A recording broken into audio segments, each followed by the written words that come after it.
नील, Yes. तूने कौन से एज पे टीटी खेलना स्टार्ट किया था? Let me see. Second, third. So second, third. So about even 8, 9, 10 years old. Third grade is 8 years old. Yeah, 8 years old roughly. और तेरा पीक कौन से एज पे था? Peak was I think fourth, fifth, sixth was peak for sure. Because I used to go for national championships and whatnot across Pune.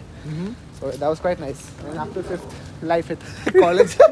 college, 10th, boards, and then I lost touch a bit. But now it's coming back. Fundamentals are still there. So बचपन में ये हमारा society champion था, ये पूरा undefeated था और हम लास्ट वीक खेलने के लिए आए थे। तब इसका पूरा फॉर्म अच्छे से वापस नहीं आया था, पर हमने आई थिंक 14 गेम्स खेले थे। इसने मुझे 10-4 या 11-3 ऐसे कुछ हराया। और बुरी चीज है कि इसका फॉर्म अब वापस आ रहा है। Muscle memory 7-11। हम तो डूब जाएंगे। ऑडिट। Good morning. पता है यही रीज़न है कि TT one of my favourite sports है, क्योंकि चाहे बारिश हो रही हो या नहीं, हम टीटी खेलते वक्त हमारे स्टेप्स पूरे कर सकते हैं। और टीटी पूरा इंडोर होने की वजह से बारिश के ऊपर की डिपेंडेंसी पूरी तरीके से चली जाती है। और एक और एडेड बेनिफिट यह है कि टेबल टेनिस से जॉइंट्स बहुत ज़्यादा सेव होते हैं। आई नो कि बैडमिंटन भी एक अच्छा इंडोर स्पोर्ट है, पर बैडमिंटन में मैं जब भी खेलता हूँ मेरा राइट शोल्डर हमेशा मर जाता है, क्योंकि स्मैश करते वक्त वो एक जर्किंग मोशन होती है। टीटी कैसा एकदम एलिगेंट गेम है, बहुत ज़्यादा स्किल लगता है, पावर से ज़्यादा प्रिसिजन लगता है। अवधूत, इंडिया में ऐसे कौन से 3 प्लेसेस हैं जो तुझे विजिट करने हैं? मुझे हिमालयस, कश्मीर और लद्दाख, वो वाला साइड बाइक राइड करना है मुझे वहाँ पे। ओह, माउंटेन्स पसंद है मुझे ज्यादा। हाँ समझ में आ गया तेरे आंसर से। एक भी बीच लोकेशन नहीं। तो अच्छा, अगर तू लद्दाख गया तो मोटो व्लॉग सीरीज भी अच्छी बनेगी ना, गोप्रो लेके। क्रेजी होगा। मुझे पर्सनली बाइक्स में इतना इंटरेस्ट नहीं है, पर देखने में पता नहीं क्यों मजा आता है। वो जब गोप्रो सर पे लगा के बाइक चलाता है ना, और जो टॉक्स होते हैं भी। हाँ वो देखने में मजा आता है। आज मीटियोरोलॉजिकल डिपार्टमेंट ने प्रेडिक्ट किया कि बहुत बारिश होने वाली है, इसीलिए स्कूल्स और कॉलेजेस को छुट्टी दी है। उनमें से एक ये है, इसके भी कॉलेज को छुट्टी है। 7 बजे मैसेज आया अपेरेंटली। हमें ये सब नहीं मिलता था, हमें जाना पड़ता था ऐसे।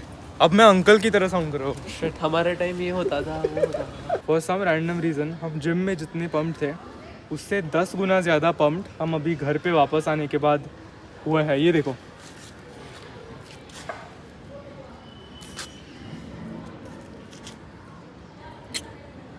डायरेक्ट ये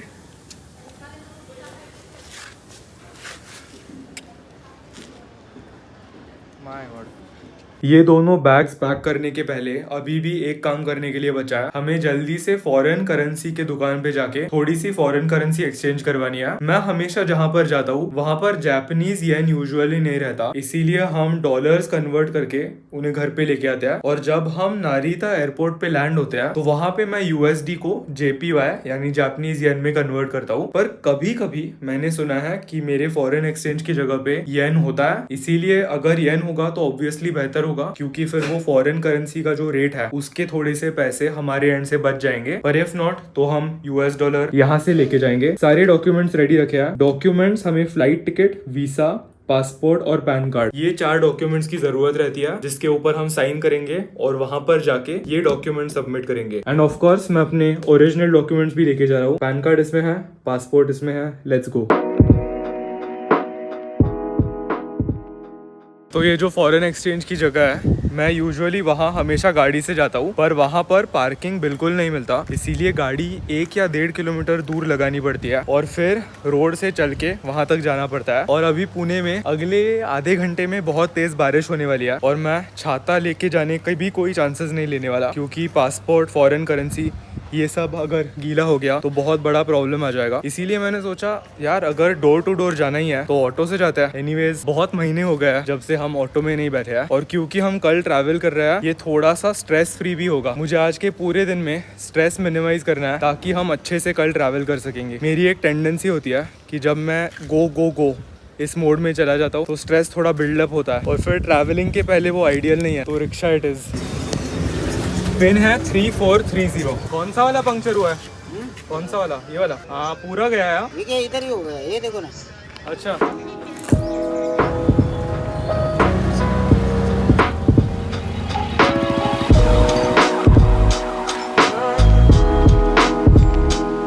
थैंक यू। तो हमें सरप्राइजिंगली पहली बार येन इंडिया से ही मिल गया है। इसका मतलब हमारी एयरपोर्ट पे एक स्टेप बचेगी और हम बैग्स कलेक्ट करने के बाद डायरेक्टली एयरपोर्ट से बाहर निकल पाएंगे। यूजुअली मैं यहाँ से डॉलर्स लेके जाता हूँ और वो डॉलर्स एयरपोर्ट पे वो जो बूथ रहता है वहाँ पर कन्वर्ट करता हूँ। तो उस पूरे प्रोसेस को यूजुअली आधा घंटा या 40 मिनट के आसपास लगता है, क्योंकि हमेशा एक बड़ी क्यू रहती है। बट इट्स गुड, हमारा अब वक्त बचेगा। All done. मैं आप लोगों को कमाल की एफिशिएंसी दिखाना चाहता हूँ। 2 घंटे में हमने इन टोटल 4 रील्स एडिट किए। हर एक शॉट केयरफुली सिलेक्ट करके, हर एक क्लिप कलर ग्रेड करके, हर एक क्लिप एक सिनेमैटिक मास्टरपीस है। ये देखो, ग्रेडिंग देखो। मेरी करंट स्ट्रेटजी है कि आज जो भी रील लाइव जानी है वो मैं एडिट करता हूँ, पर ट्रैवल करने की वजह से मुझे एक बफर रखना है। इन केस मैं एक दिन बहुत ज्यादा बिजी हो जाता हूँ तो मुझे अपनी पोस्टिंग स्ट्रीक बिल्कुल तोड़नी नहीं है। तो मैंने अगले 4 दिनों के रील्स एडिट किए, इसीलिए अब 4 डेज इन एडवांस का मेरे पास बैकअप है इन केस कुछ हो जाता है। लास्ट टाइम मुझे याद है ये इस मैकबुक का जो अडेप्टर था वो जापान में चल ही नहीं रहा था, तो वो कुछ चांस मुझे नहीं लेना है।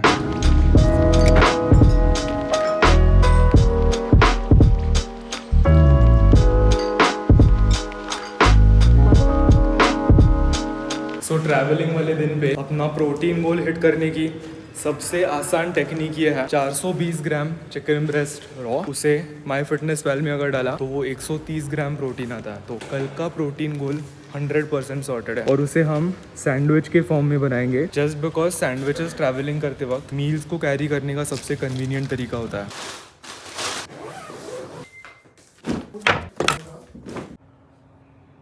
वो थी कपड़ों की पैकिंग, पर इलेक्ट्रॉनिक्स और डॉक्यूमेंट्स, इन सारी चीजों की पैकिंग हम जिम से वापस घर आने के बाद करेंगे। अभी के लिए मैंने सारी चीजें यहाँ पर रख दिया। जब हम जिम से वापस आएंगे सब कुछ इस बैग के अंदर भर देंगे। रीजन बीइंग कि वो बैग मुझे अभी जिम लेके जानी है, एंड नंबर 2 थोड़ा सा काम अभी भी बचा है जो हम जिम से घर वापस आने के बाद कंप्लीट करेंगे। लकीली ये पावर बैंक फुल्ली चार्ज हो गई। मुझे कल एकदम लास्ट मिनट रात को याद आया कि power bank fully out of charge है। शायद इस मैकबुक के अडेप्टर की वजह से ये थोड़ा सा जल्दी कंप्लीट हुआ, पर दैट्स गुड। मैं मसल ब्लेज के साथ अपने खुद के प्री वर्कआउट का लॉन्च अनाउंस करने के लिए बहुत एक्साइटेड हूँ। एक subtle yet perfect blue Cola flavour के साथ साथ इसका हर एक इंग्रेडिएंट स्मार्टली क्राफ्ट किया गया है। रेजर शार्प फोकस के लिए हर सर्विंग से हमें 200 mg कैफीन, 200 mg L-theanine और 1000 mg टॉरिन मिलता है। एक अनफॉरगेटेबल पंप के लिए इसमें 300 mg सिट्रेलिन और 1050 mg नाइट्रोसिजिन का कॉम्बिनेशन है, और सबसे इंपॉर्टेंट 2400 mg बेटा एलेनिन जो हमें एक्सट्रीम एंड्योरेंस देगा। बॉडी टेम्परेचर को बढ़ाने के लिए इसमें थर्मोजेनेसिस के लिए 5 mg बायोपेरिन भी ऐड किया गया है। हमारे पहले प्री वर्कआउट ऑल्टर ईगो को चेकआउट करने के लिए visit the MuscleBlaze app now. For a second मैं अपनी चप्पल ढूंढ रहा था, फिर मैंने रियलाइज किया कि वो मैंने कल पैक कर दिया। तो अभी हम हमारे इंडोर जिम शूज आउटडोर पहनेंगे और जिम में कुछ नहीं पहनेंगे। ऑफ कोर्स घर वापस आने के बाद इन्हें धोना पड़ेगा, क्योंकि बारिश के मौसम की वजह से हर जगह कीचड़ है। मैं तो बहुत खुश हूँ कि आज लेग डे नहीं है। हमारी अगर ट्रैवल हिस्ट्री देखी तो जिस दिन हम निकल रहे होते हैं फॉर सम रीजन हमेशा उस दिन पे लेग्स ही आता है। आज खुश हूँ क्योंकि पुल है, मस्त बैक एंड बाइसेप्स कंप्लीट करेंगे और 1 घंटे में वापस घर आके मुंबई की ओर निकलेंगे। Good morning sir. Hello, dear. Breathe in. Don't try this at home. Don't try it at home. Try it at the gym.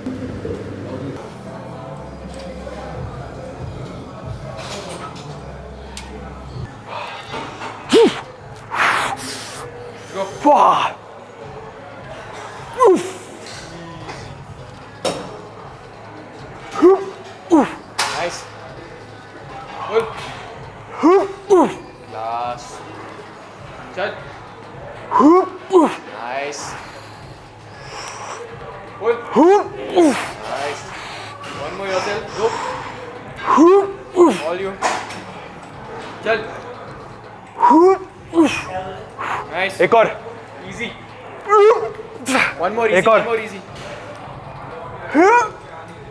या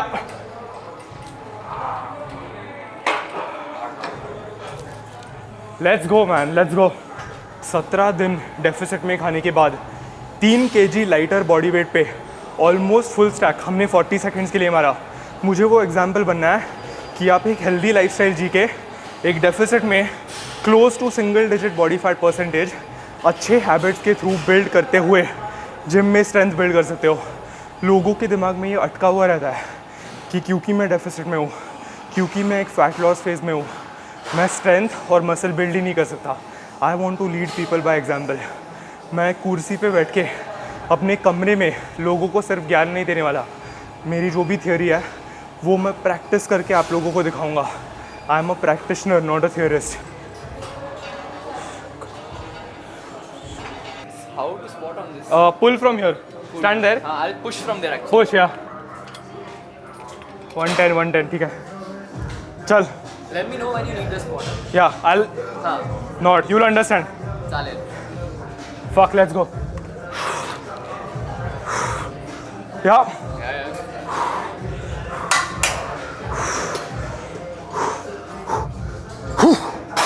good reps only.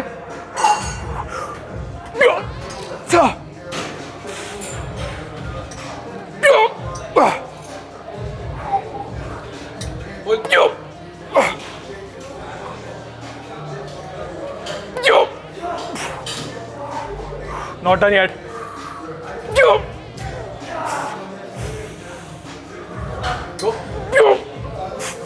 Now. Yeah. One more. One more. Yeah.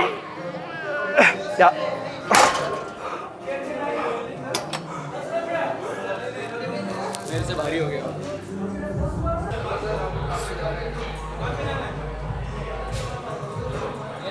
I know इस video के title में Japan या Tokyo होने की वजह से बहुत सारे नए व्यूअर्स इस चैनल पे आने वाले हैं। अगर आपने अभी अभी जिम ज्वाइन किया या अगर आप ट्रेनिंग करने के बारे में सोच रहे हो और आपको एक अच्छी बैक बिल्ड करनी है तो आपको 5-6 वेरिएशंस लगाने की ज़रूरत बिल्कुल नहीं है। आप रॉनी कोलमन के बाप नहीं हो। आपको एक वर्टिकल पुल प्लस एक हॉरिजॉन्टल पुल लगाना है और उसे बहुत सारे सालों के लिए प्रोग्रेस करना है। अब कौन सा वर्टिकल पुल? अगर आपको पुलअप्स करना पसंद है पुलअप्स करो, अगर आपको neutral grip flat pull down करना पसंद है तो वो करो। At the end of the day एक वर्टिकल पुल चूज़ करो जो आपको करने में मज़ा आता है, जो आपको सेफ़ लगता है और जो आप बहुत सारे सालों के लिए कर सकते हो। सेकंड चीज़, एक हॉरिजॉन्टल पुल चूज़ करो। वो केबल रो हो सकती है, वन आर्म डम्बल रो हो सकती है, मेरे जैसे मशीन रो हो सकती है। पॉइंट इज़ एक चूज़ करो और उसे एटलीस्ट 1 साल के लिए करो। गोल होना चाहिए कि आप हर बार जब जिम में आते हो ए आपकी टेक्निक इम्प्रूव हो और बी आप ओवर टाइम जो वेट इस्तेमाल करते हो वो इम्प्रूव हो। लाइक आई सेड बिफोर, आपको 5 अलग अलग एक्सरसाइजेस लगाने की ज़रूरत नहीं है। उससे आपका फोकस और आपका अटेंशन बहुत ज़्यादा डाइवर्सिफाई होगा। Instead narrow down your focus, ये 2 मूवमेंट्स पकड़ो और उन पे अपना 100% एफर्ट दो। आपको बॉडी बिल्डिंग स्टेज पे उतरना नहीं है ना, आपको मिस्टर ओलंपिया नहीं बनना है ना, इसीलिए आपको 90% या मेजॉरिटी बैक डेवलपमेंट इन 2 बेसिक मूवमेंट पैटर्न से मिलने वाली है। So practice them hard. Good reps only.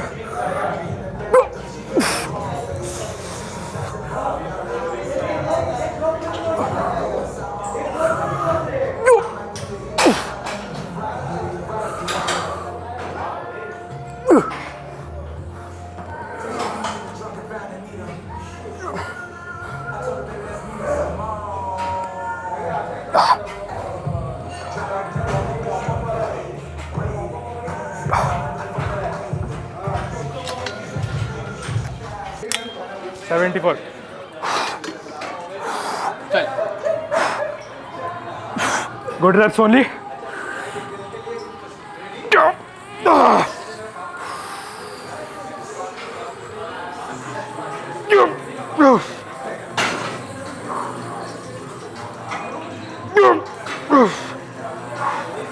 Class Nice. एक और। आराम से.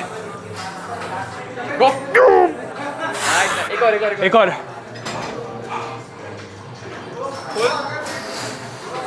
Yep. Nice. One more.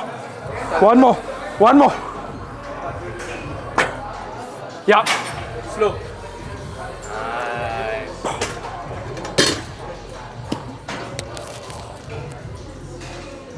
Last set. Best set. Last set. Best set. Let's go to Tokyo. One more. Go. One more. Big breath. Go. Finish it. Yeah. Nice. निकलने के पहले हमारा आखिरी workout complete हो गया है। Couldn't be happier.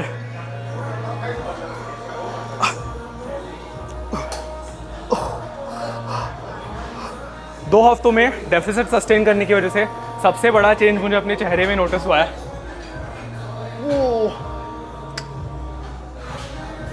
अमेजिंग, थोड़े थोड़े सेपरेशन अब दिखाई दे रहा है। ट्राइसेप का जो फेदरिंग होता है दैट इज कमिंग इन।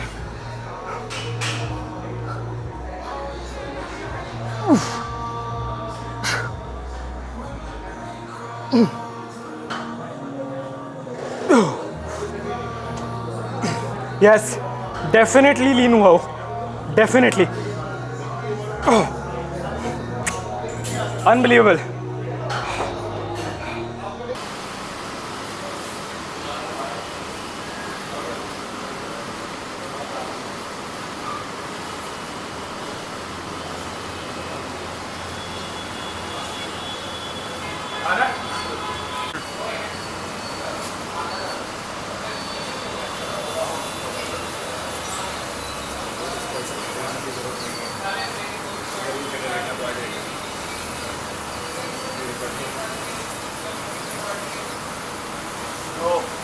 चल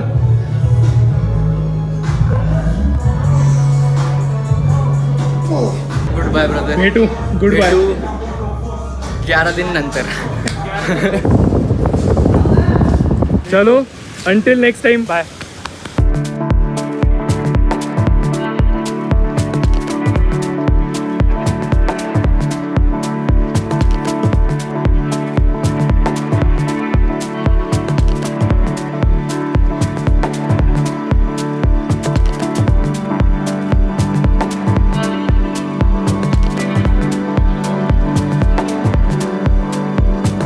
अभी ऑन द वे मैंने मम्मी को गाड़ी में फ़ोन किया था और उन्होंने मुझे मजाक में पूछा कि क्या मुझे अभी एक्साइटमेंट हिट हो रही है, और मैंने हंस के बोला अभी हो रही है। बैक स्टोरी यह है कि कल रात को मम्मी पापा के साथ वक्त बिताते वक्त मैं उनको बोल रहा था कि मुझे हिट ही नहीं हो रहा कि हम जापान जा रहे हैं, कुछ रियलाइज नहीं हो रहा। तो फिर मम्मी ने पूछा अब हिट हुआ क्या? हम लाइक हाँ अच्छे से हुआ। पर मेरा एक टेंशन था, वो था कि बारिश की वजह से रोड पे थोड़ा सा ज्यादा समय लगेगा, एंड एग्जैक्टली वही हुआ। हमें पहुंचने में 4.5 घंटे लगे, जो बहुत ही ज्यादा है। नहीं, 5 नंबर पे। हाँ, खुश हूँ कि जापान जाने वाली फ़्लाइट एक रीज़नेबल टाइम पे है। हम यूजुअली जो भी इंटरनेशनल फ़्लाइट्स लेते हैं, थाईलैंड हो गया, बाली हो गया, जर्मनी हो गया, वो रात को बहुत अजीब अजीब टाइम्स पे होता है। कभी कभी 2:30, कभी कभी 3:30, और फिर पूरे स्लीप साइकिल की वाट लग जाती है। आज की फ़्लाइट 7:40 को है, जो एक बहुत ही रीजनेबल टाइम है। एना में से विनायक को एक बहुत बड़ा शाउट आउट। जब मैं फर्स्ट टाइम जापान गया था और सेकंड टाइम जापान गया था, दोनों टाइम्स पे एना के काउंटर पे वो आके मिला था और उसने हमें इस बार बहुत ज्यादा मदद की। एयरपोर्ट एंटर करके अब 40 मिनट हो गया, हमें मिला है बोर्डिंग पास। और मैं सच बता रहा हूँ, मैंने एयरपोर्ट को इतना खाली जिंदगी में कभी नहीं देखा है। इमिग्रेशन में भी कोई लाइन नहीं थी। यूजुअली इमिग्रेशन पूरे इंटरनेशनल फ्लाइट प्रोसेस का सबसे लंबा पार्ट होता है, हमेशा एटलीस्ट 1 घंटा चला जाता है। इस बार हार्डली 3-4 लोग थे। Max spicy chicken and 1 max spicy chicken meal. इस पॉइंट पे आप सबको ऑलरेडी पता है कि मेरा सारा यूट्यूब एडसेंस का रेवेन्यू कहाँ पर जाता है। एयरपोर्ट्स के ऊपर पानी खरीदना, ये हम दोनों के बीच में राइवलरी चल रही होती है। 606। अच्छा है कि इन लोगों ने UPI सिस्टम ऐड किया, तो सिंपली QR कोड स्कैन करो।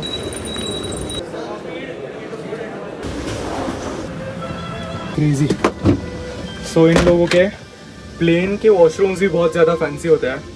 जो भी लाइटिंग है, जो भी डिटेल्स है, ये जो साइंस होते हैं, ये जो बटन्स हैं, सब कुछ ऑटोमेटिक फ्लश, ये सारी चीज़ें पूरी जापानीज स्टाइल है। ओरिजिनली जब मैंने प्लेन के टिकट्स बुक किए थे तो मैंने राइट साइड वाली विंडो सीट और उसके बगल वाली सीट बुक की थी, पर मुझे आर्यन से पता चला कि अगर हम ए साइड वाली विंडो सीट पे बैठेंगे तो हमें लैंडिंग के वक्त माउंट फूजी दिखता है। इसीलिए चेक इन काउंटर पे मैंने रिक्वेस्ट किया और लकीली ए और बी दोनों सीट्स एक पैर में अवेलेबल थे, तो हमने मस्त ए और बी सीट्स बुक किया है। अब लैंडिंग करते वक्त I think 1 hour out sunrise जब होगा तब हमें प्लेन से माउंट फूजी का पीक दिखेगा। एंड दिस इज अज्यूमिंग कि वेदर अच्छा होता है, पर मैंने फोरकास्ट चेक किया है, टोक्यो में कल सुबह का वेदर एक्सट्रीमली क्लियर है, बहुत ही बढ़िया फ्लाइट जाएगी।